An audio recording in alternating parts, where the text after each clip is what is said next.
I want to ask you about what we've seen since, I guess we went back and looked. It wasn't just since the Dobbs decision was released that overturned Roe versus Wade. It's actually been since the release of the draft of the Dobbs opinion, which happened on May 2nd, about a month plus before the actual decision was released. Since then, there have been criminal attacks on 63 pro-life organizations in 26 states and the District of Columbia, including on June 7th when arsonists firebombed and vandalized Compass Care Pregnancy Services medical office in Buffalo. Also, more than 30 Catholic churches attacked since the Dobbs leak.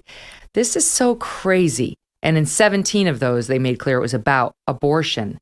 Right. What have you made of this? And sadly, the media, has ignored it for the most part.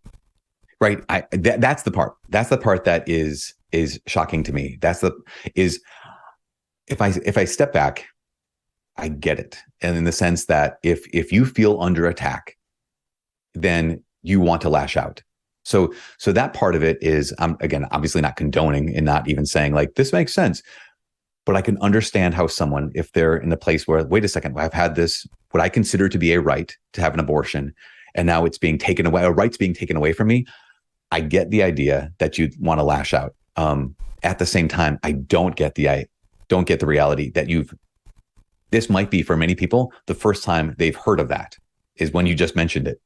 And that part of it makes no sense to me, because here is clearly something that's clearly illegal, that's clearly violent, that is what's going on in our world and in our country, in our culture, that should be something that I would say is newsworthy and noteworthy. And to not report on that is I think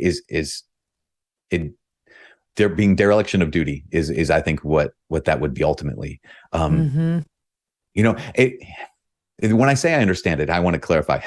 I don't know if you've seen like the Louis C.K. has this bit about abortion, and he kind of goes this line where he says, either, I'll say it in my paraphrase, says either it's just like going to the bathroom, or it's a baby. Like it's one of those two. It's either just it's a procedure like going to the bathroom, no more morally significant than going to the bathroom, or it's a baby. So he says those people who are outside of an abortion clinic, who are praying or who are holding signs. Now, of course, I think virtually every Christian, I know every Catholic Christian, disavows those people who would resort to violence. That's absolutely. But those people who are praying outside abortion clinics would say like, I don't want this to happen. Why? Because I believe it's a baby. He has this bit about, people are so like, why are they so intent out there? Why are they so passionate out there? He says, because they believe that it's a baby. And you would expect them to be a little passionate and not just kind of like, whatever, do what you want. And I think there's something about that I can understand on the other side. If someone were to say, I believe that I have this right, and I believe this right is being stripped from me, so I'm going to react. Now, of course, does it make sense? I mean, I don't want to be circular here. Yeah. I don't. It's because I think there's something about seeking to understand when we see this. What I don't want to say crazy behavior. When you see this behavior that is, I would say, is clearly wrong. You say, but these are real people who are doing this behavior. So that means I could do this. If like the circumstances were right and I was convinced of something that I know that whatever I've seen anyone do that would be wrong, would be evil, I have the same kind of heart. And I'm not maybe inclined toward that kind of thing, but I always have to step back and say, okay, what would the circumstances be that would lead me to do something like this? And unless I really investigate myself, I will never be able to talk with someone who would think that this would be the right thing to do. That's the thing about you. You're the least judgy priest I've ever heard. I mean, I thought that judgment came with becoming a Catholic priest, that's part of like the deal. And you are the least judgy priest. You have, your moral principles, and you'll espouse sort of what you think those principles are as taught by the Bible, as handed down by God. But you are always looking for a way to be gracious to people, even in this circumstance we're talking about right now. I mean, what's so crazy to me about the bombing of the pro-life clinics is, again, to say what you said, it's not that I understand the desire to go assassinate Sam Alito. It's not like I support it, but at least logically, I see the line. Okay, like he's the guy it was Kavanaugh, but Kavanaugh was part of the majority. But like a pro-life clinic, they're probably not in favor of Roe versus Wade, but they're actually just helping pregnant women who have chosen to have their babies. So what is even controversial about them? Like what kind of sick, twisted person? It's not just a one-off, as I say. It's, 63 of these places got attacked in the past couple of months. It makes no sense. Right. Yeah, exactly. Because I think that we can look at this and say what has been I want to say demonization because that's very dramatic. At the same time, it might be the only appropriate word when it comes to people who are. So I consider myself pro-life. Shock.